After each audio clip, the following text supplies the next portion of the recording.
বন্ধুগণ স্বাগত। দেশ বিদেশের খবর নিয়ে আমি শীতাংশু। আজ আপনাদের কাছে একটা জিওপলিটিক্সের বিদেশের খবর নিয়ে আলোচনা করব। সেটা হচ্ছে আমেরিকার খবর।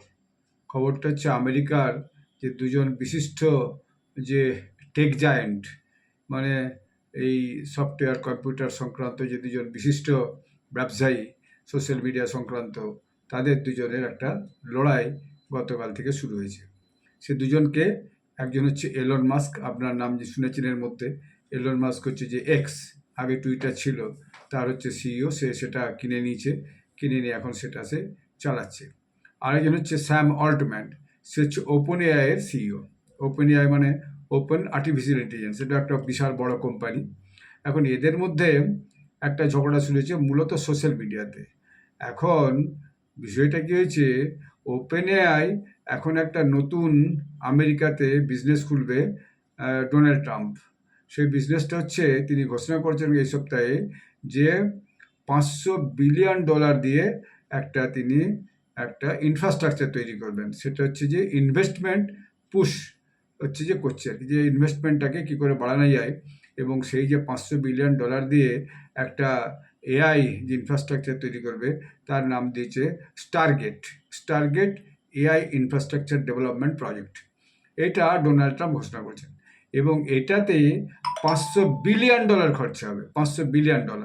এবং সেই $500 বিলিয়নের $100 বিলিয়ন ইমিডিয়েট দিয়ে দেওয়া হবে, যে কোম্পানি করবে সেটা হচ্ছে যে ডোনাল্ড ট্রাম্প ঘোষণা করেছেন। এখন এই ঘোষণা হওয়ার পর, এইটা গতকাল যে এক্স হ্যান্ডেল আছে মাস্ক, তাতে একটা জায়গায় লিখেছেন আর কি, যে যাদিকে এই কাজটা দেওয়া হচ্ছে, ওই যে ওপেন এআইকে, যে তার সিইও, তার মালিক বলা যায় আর কি, সে হচ্ছে স্যাম অল্টম্যান, তাদের এই প্রজেক্টটা করার মতো এত টাকা তাদের কাছে নাই, সে এটা লিখে দেয়। কিন্তু মানে কে, কার নাই, ওপেন এআর নাই, বা তাদেরকে অন্য কোনো কেউ ফাইন্যান্স করবে কিনা, সেটা নিয়ে প্রথমে কিছু সে লিখেনি। কিন্তু পরবর্তীকালে সে লিখে দেয় যে স্টার ব্যাংক যে টাকা দিবে ওই ওপেন এআইকে এই প্রজেক্টটা করতে, যে কো পার্টনার হতে পারে ওপেন এআর সঙ্গে, তাদের এত টাকাই নাই। তাদের কাছে মাত্র $10 বিলিয়ন আছে, যারা $10 বিলিয়ন সেটা হচ্ছে কি যে খরচা করতে পারবে। এইটা এলন মাস্ক লিখে দিয়েছে। এখন এর পিছনে একটা ওপেন এআই যে সাম অল্টম্যান, তার সাথে এলন মাস্কের একটা পুরনো ঝগড়া আছে। এবং এলন মাস্কও মস্ত বড় ধনী লোক, বুঝতে পারছেন, সে তো এক্সের মালিক। এর বাইরে দিয়ে তার টেসলা যে ইলেকট্রিক কার আছে, ইলেকট্রিক কার কোম্পানি আছে। তারপর তার স্যাটেলাইট, সে প্রচুর স্যাটেলাইট আকাশে পাঠায়, সেটা তার একটা ব্যবসা আছে। সে এখন মঙ্গল গ্রহে একটা স্যাটেলাইট পাঠিয়ে সেখানে আমেরিকার পতাকা গাড়বে বলে গত 2-3 দিনের মধ্যেই সে একটা বিশাল, ওই যে যেদিন ইনাগুরেশন হলো ডোনাল্ড ট্রাম্পের, সেদিন সে মঞ্চ থেকে ঘোষণা করেছে। আবার ডোনাল্ড ট্রাম্পও তার যেদিন শপথ গ্রহণ করেন, সেদিন বলেছেন যে আমেরিকা আগামী দিনে মার্সে হচ্ছে যে তার হচ্ছে যে যন্ত্র পাঠাবে, অর্থাৎ স্যাটেলাইট পাঠাবে বা লোক পাঠাবে, এই জাতীয় তিনি বলেছেন। তো এরকম একটা মস্ত বড় এলন মাস্ক একটা পৃথিবীর একটা অত্যন্ত বিশাল ধনী লোক আজকের দিনে, মানে one of the big tech giant and businessman আমেরিকার। এবং সাম অল্টম্যানও কম নয় তার সঙ্গে, সেও পুনে সিইও, এবং আরও খুচখাচ কিছু তার কোম্পানি বিজনেস আছে, শুনেছি থাকতে পারে, বা থাকাই স্বাভাবিক। এবং এইটা করার পর তাহলে অল্টম্যান একটু গায়ে লেগেছে, তখন অল্টম্যান তার উত্তর দিয়েছে মাস্কের এই বক্তব্যটা। সেই উত্তরটা বলছি যে আমি মাস্ককে যথেষ্ট সম্মান করি, এবং কিন্তু তিনি এই স্টার ব্যাংক সম্পর্কে যে তথ্যটা দিয়েছেন, সেই তথ্যটা ঠিক নয়। মানে স্টার ব্যাংকের মাত্র $10 বিলিয়ন টাকা যে ইনভেস্ট করার মতো, এই তথ্যটা উনি ঠিক বলেননি বলে ওকে আক্রমণ করেছে। অর্থাৎ সম্মান করি করে বলে এই কথাটা বলেছে, উনি যে তথ্যটা দিয়েছেন সেই তথ্যটা বলে। অর্থাৎ স্টার ব্যাংক এই প্রজেক্টের জন্য ওপেন এআর সঙ্গে আরও ফাইন্যান্সি হিসাবে আরও টাকা ইনভেস্ট করতে পারবে, তাদের টাকার সোর্স আছে, এটা সে বলতে চেয়েছে। এবং তার সঙ্গে তারপরে সে আবার লিখেছে সোশ্যাল মিডিয়াতে যে দেশের জন্যে কোনটা গুরুত্বপূর্ণ সেটা আমারও একটা দায়িত্ব আছে। আমি একবারে জানি না দেশের জন্য কোনটা গুরুত্বপূর্ণ, তা নয়, আমিও জানি দেশের জন্য কোনটা গুরুত্বপূর্ণ। এবং আপনি তো এখন আমেরিকা একটা বিশেষ দায়িত্বে আছেন, এলন মাস্ককে ডোনাল্ড ট্রাম্প প্রেসিডেন্ট যিনি হচ্ছেন, তিনি দায়িত্ব দিয়েছেন সরকারের যে যোগ্যতা বাড়ানোর জন্য, সরকারের ভূমিকা বাড়ানোর জন্য। হ্যাঁ, তাকে হেড হচ্ছে যে ডিপার্টমেন্ট অফ গভর্নমেন্ট এফিসিয়েন্সি, তার একটা ডিজিগনেশন দিয়েছে। হ্যাঁ, যে হেড ডিওজি।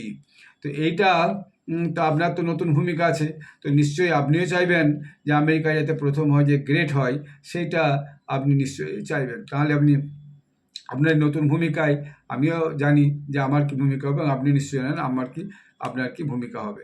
এবং এই ব্যাপারে যখন সাংবাদিকরা ট্রাম্পকে জিজ্ঞেস করেছে যে আপনি কি বলেন, আপনি তো এলন মাস্ক তো আপনার খুব কাছের লোক, এবং এলন মাস্ক আপনি তো ওপেন এআইকে এই যে স্টারগেট যে ইনফ্রাস্ট্রাকচার ডেভেলপমেন্ট প্রজেক্টে তাদেরকে জুড়তে চেয়েছেন, তো এই তখন সেই ব্যাপার নিয়ে এলন মাস্ককে বক্তব্যটা করেছে। তখন ট্রাম্প কারো নাম নিয়ে বলেছে, হ্যাঁ আমি জানি যে ওদের নিজেদের মধ্যে একটা ব্যবসায়িক হচ্ছে যে প্রতিদ্বন্দ্বিতা আছে, এবং নিজেদের মধ্যে একটা ঝগড়া আছেই, এবং এটা এরা একজন আরেকজনের সঙ্গে প্রতিদ্বন্দ্বী টেক কোম্পানি হিসাবে, এটা আমি জানি। এবং এদের মধ্যে যেমন একজন একজনের সঙ্গে হচ্ছে যে ঝগড়া আছে বা ঘৃণা আছে, আমারও সেরকম কিছু কিছু লোকের সঙ্গে এরকম ঝগড়া আছে, ঘৃণা আছে, তো এটা স্বাভাবিক ব্যাপার। কিন্তু সে কারো নাম, না মাস্কের নাম নিচ্ছে না অল্টম্যানের নাম নিচ্ছে, সে এইটুকু পর্যন্ত বলেছে, তার বিষয়ে কিছু বলেনি। আসলে এই যে মাস্ক আর অ্যালটন, মানে টুইটারের যে মালিক, এক্সের যে মালিক মাস্ক, এলন মাস্ক, এবং অ্যালটন যে ওপেন এআই এর মালিক, তাদের ঝগড়া খুব পুরানো এই কারণে এরা দুজনে জয়েন্টলি আগে একটা কোম্পানি করেছিল। সেই ওপেন এআইটা দুজনের মধ্যে ছিল, চ্যাট জিপিটি এবং ওপেন এআই। এই চ্যাট জিপিটি এবং ওপেন এআইদের দুজনের মধ্যেই ছিল কোম্পানিটা। পরে এদের দুজনের মধ্যে ঝগড়া হয়ে যায়। ঝগড়া পূর্ণ হয়ে গেলে ওখান থেকে এলন মাস্ক কিন্তু তার যে ইয়ে ছিল, তার যে ভাগিদারি ছিল, সেই ভাগিদারি থেকে সরে আসে, উইথড্র করে সরে আসে।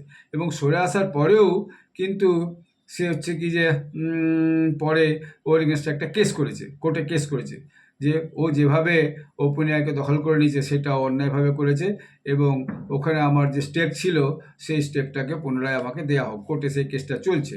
তাহলে ঝগড়াটা শুধু নিজেদের মধ্যে এই যে সোশ্যাল মিডিয়ায় যে যে মানে এই একজনকে দোষারোপ করছে একজনকে দোষারোপ করছে সেরকম নয়। তো সেটা নয়, কিন্তু আসলে ঝগড়াটা এদের অনেক পুরনো।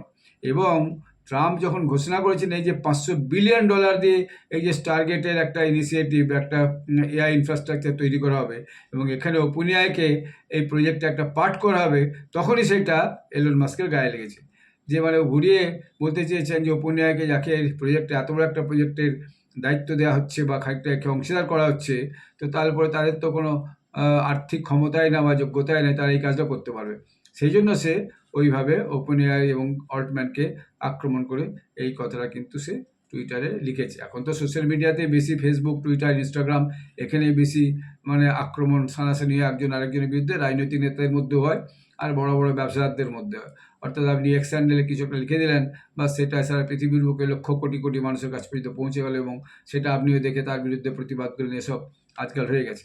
তবে ওপেন এআইর বিরুদ্ধে আবার ওই যে সুচির বালাজির যে মার্ডার কেস, যেটা নিয়ে তার মা, আমি আগে একটা ভিডিওতে বলেছি আপনাকে, যে সুচির বালাজি যে অত্যন্ত মেধাবী ইন্ডিয়ান যে একজন দম্পতির ছেলে, আমেরিকান সিটিজেন, সে মার্ডার হয়েছে। তো সেটা মার্ডারের পরে তার মা পূর্ণিমা রাও কিন্তু এটা পরোক্ষে ওপেন এআইকে দায়ী করেছে, এবং ওপেন এআইকে দায়ী করা মানে অল্টম্যানকে দায়ী করেছে।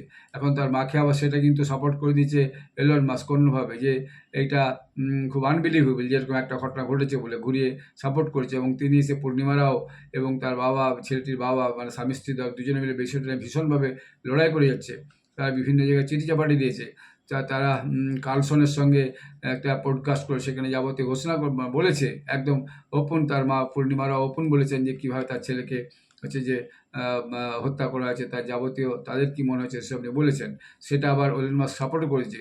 তো তাহলে বিষয়টা শুধুমাত্র ব্যবসায়িক যে ঝগড়া সেখানেই নাই, অর্থাৎ এরপরে ওই ওপেন এআইয়ের সঙ্গে অন্যান্য যে সমস্ত লোকজনের বিভিন্ন ঝগড়া আছে মাস্ক, সেইগুলোকেও এলন মাস্ক হচ্ছে একটুখানি হাওয়া দিচ্ছে আর কি। অর্থাৎ যাতে ওপেন এআইকে সে কোনোভাবে হচ্ছে যে আগে না বাড়তে দেয় টেক কোম্পানি হিসাবে, এবং সেই সরকারের যে $500 বিলিয়ন ইনভেস্টমেন্ট হবে, সেখানে যাতে ওপেন এআইয়ের ভাগিদারি না থাকে, সেই জন্য সে এটা লেখালেখিটা করেছে, এটা সবাই অনুমান করছে। তো আগামী দিনে ডোনাল্ড ট্রাম্প এক্স্যাক্টলি কী করেন, কারণ ডোনাল্ড ট্রাম্পকে বলা হয় তিনি আনপ্রেডিক্টেবল। 2-3 দিন আগে বলেছিলেন আমি H1B ভিসা বন্ধ করে দেবো। এখন আবার আজকে দেখছিলাম একটা রিপোর্টে তিনি বলেছেন না, H1B ভিসা থাকবে, তবে সেটা একমাত্র যোগ্য লোকেদের জন্য থাকবে, সবার জন্য থাকবে না। তো এইটা তো এই যে ওখানকার যে ইয়ে কী বলে কী হবে না হবে সেটা এখনই এই মুহূর্তে খুব বোঝা মুশকিল। তো আগামী দিনে সেটা কিন্তু বোঝা যাবে। তো আমরা এই ডেভেলপমেন্টগুলো দেখতে থাকবো, শুনতে থাকবো এবং খোঁজখবর রাখবো এবং আগামী দিনে আপনাদেরকে জানাবো। এই সমস্ত খবর খুব গুরুত্বপূর্ণ খবর কিন্তু। বিশেষ করে ছাত্রছাত্রী যারা ইন্টারন্যাশনাল রিলেশন সম্পর্কে খবর রাখতে চায়, যারা বিভিন্ন পরীক্ষা-টরীক্ষা দেবে, তাদের কিন্তু আমি যে ভিডিওগুলো করি তাদের অবশ্যই দেখা উচিত। তারা এখান থেকে বহু নতুন তথ্য দেশ-বিদেশের বিভিন্ন নতুন তথ্য তারা জানতে পারবেন। তো আপনারা এই ভিডিওটি লাইক, শেয়ার করবেন, বেল আইকন ক্লিক করবেন। তাতে করে আপনারা নিয়মিত আমার ভিডিও পাবেন এবং অবশ্যই এই চ্যানেলটিকে সাবস্ক্রাইব করবেন এই অনুরোধ করছি। ধন্যবাদ, নমস্কার।